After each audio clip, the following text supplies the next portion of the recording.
In ages long past, there was once a warrior who was both noble and brave beyond all measure. His deeds of heroism and skill in combat were legend. His name was whispered within the hallowed halls of men for countless generations.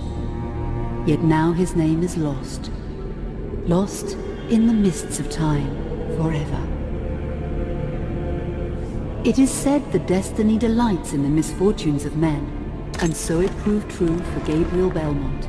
For even after defeating the Lords of Shadow and ending their reign of terror, his soul was consumed by the very darkness that he sought to destroy. As that ancient prophecy foretold, whomsoever defeats the Lords of Shadow will sit upon their throne to rule as the Prince of Darkness.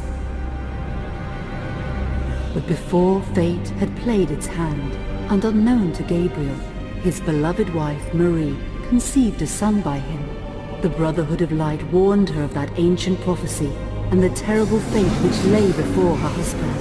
So, with heavy heart, she concealed her pregnancy. For it is written that only the blood of that lineage has the power to defeat the Prince of Darkness. Thus, when newly born, the child Trevor was hidden from his father and raised a holy warrior of the Brotherhood in secret, so that one day he would be ready to stand against his own blood, as foretold. That day would come, some 25 years later, for what had once been Gabriel Belmont was now a powerful vampire known as Dracula, the Dragon. The Brotherhood of Light fought against the onslaught of his dark armies, which laid waste to towns and villages across the land, but to little avail. Trevor was now fully grown to manhood, and the truth of his origin and destiny of the Belmont clan was finally revealed to him.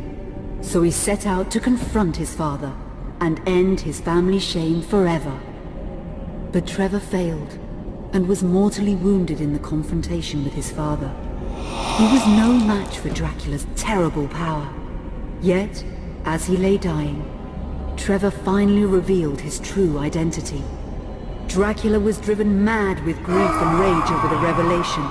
He desperately sought to save his dying son by giving him his own lifeblood. But it was too late, or so he thought.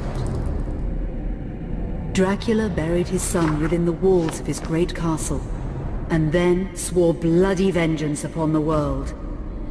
Raising an army of creatures beholden only to him, he struck with fury and merciless cruelty at humanity.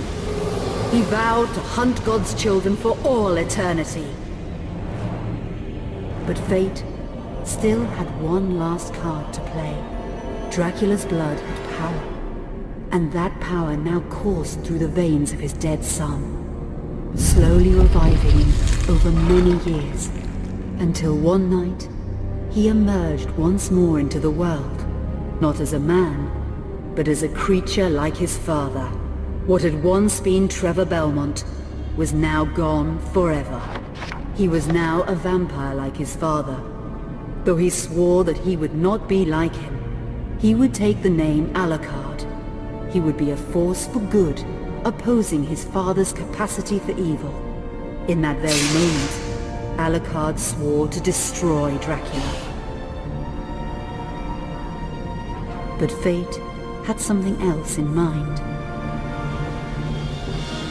Meanwhile, Trevor's own son grew into a fearsome warrior with a reputation that far exceeded even that of his illustrious father. Simon Belmont knew little of his own lineage, nor his importance in the events to come. All he knew was that his mother had died at the hands of Dracula's minions when he was but an infant, and his father had been killed in single combat with Dracula. Found and raised by the people of White Mountains, Simon had but one purpose in life: to destroy Dracula for the murder of his parents. After years of training in the arts of war, Simon set off for Dracula's castle and a date with destiny. Once in the castle, Simon met Alucard, and knowing little of the true identity of his companion, joined forces with him. Blood bound them together, and fate took a hand once again, as finally they met their dreaded foe in mortal combat. Simon defeated Dracula with his whip, and yet Alucard sensed that all was not as it should be. Dracula would return.